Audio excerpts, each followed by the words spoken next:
ఈరోజు ఇక్కడ ఆశ్రమము ఎంతో మంచి కట్టడం జరిగింది. దాని క్రెడిట్ అంతా కూడా మళ్ళీ కోమటిరెడ్డి లక్ష్మి గారిది.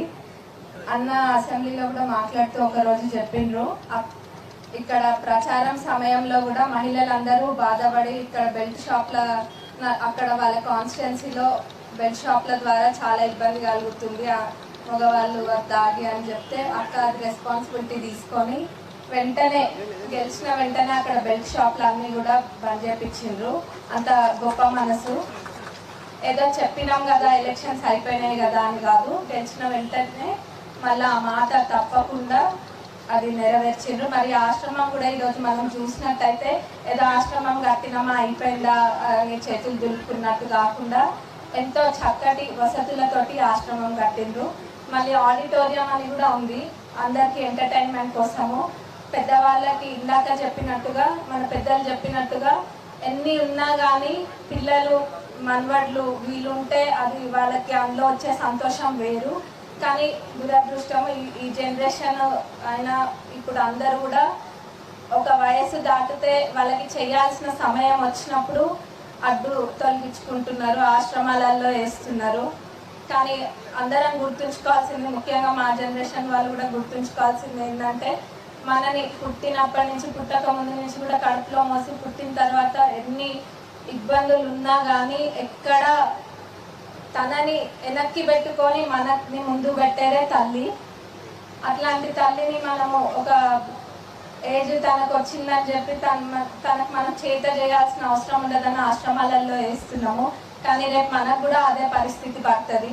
మనల్ని చూసే మన పిల్లలు నేర్చుకుంటారు. కాబట్టి అందరూ కూడా ఇది దృష్టిలో పెట్టుకొని ముఖ్యంగా మా యంగ్ జనరేషన్ వాళ్ళందరూ కూడా తల్లిదండ్రులకి అంతే విలువనిచ్చి వాళ్ళు మనం చిన్నప్పుడు ఎట్లయితే కాపాడుకొని పెంచిండ్రో వాళ్ళకి అవసరం ఉన్నప్పుడు మనం కూడా అదే విధంగా వాళ్ళని చూడాలని మనస్ఫూర్తిగా కోరుకుంటున్నాం. మరి ఇక్కడ ఇంత గొప్పగా దీన్ని కట్టిండ్రు. చూసినట్టయితే చెట్లు అన్నీ కూడా ఉన్నాయి. వాళ్ళకి ఎప్పుడైనా విశ్రాంతి తీసుకోవాలన్నా బయటకు వచ్చి కాలక్షేపం చేయాలన్నా చాలా బాగుంది.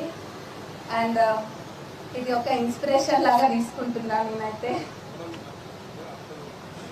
చెప్తాను, కోడళ్ళు మంచిగా ఉంటే అంట అత్తలకు అట్లా పరిస్థితి రాదని చెప్తున్నారు. నిజమే అయి ఉండొచ్చు. నేను అందుకనే చెప్పిన, నా జనరేషన్ వాళ్ళ ఎగ్జాంపుల్ తీసుకొని చెప్పిన, మనము తల్లైనా అత్తైనా ఒకటే అని అనుకోవాలి. అట్లనే అత్తలు కూడా అనుకుంటారు. మనం ఈ విధంగా ముందుకెళ్తే ఈ సమస్యలు ఏమి ఉండవు. తల్లిదండ్రులను మటుకు తప్పకుండా మనం మంచిగా చూసుకుంటేనే మనకు కూడా దేవుడు ఎక్కడ ప్రతి చోట ఉండలేడు కాబట్టే తల్లిని మనకి ఇచ్చిండ్రు. మరి అట్లాంటి తల్లిని మంచిగా చూసుకోవాల్సిన బాధ్యత మనది.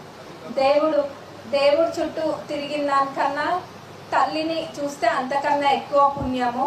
అది అందరూ గుర్తుంచుకోవాలి. మరి అత్త మామ తల్లి తండ్రి అందరూ ఒక్కటే. అందరినీ మంచిగా చూడండి. వాళ్ళు ప్రేమ అనేది మనము చూపిస్తే వాళ్ళు కూడా మనకి తిరిగి అదే ప్రేమ చూపిస్తారు. 1-2 సార్లు చూపించకపోయినా 3వ సారి మళ్ళీ మనం అంతే మంచిగా వాళ్ళు వేరేలా ఉన్నా కానీ మళ్ళీ మనం మంచిగా ఉంటే తప్పకుండా వాళ్ళు కూడా మళ్ళీ తిరిగి మనకు ప్రేమను చూపిస్తారు. నాకు ఇక్కడ ఈరోజు మాట్లాడే అవకాశం ఇచ్చినందుకు మరొకసారి ధన్యవాదాలు తెలుపుతూ ముగిస్తున్నా.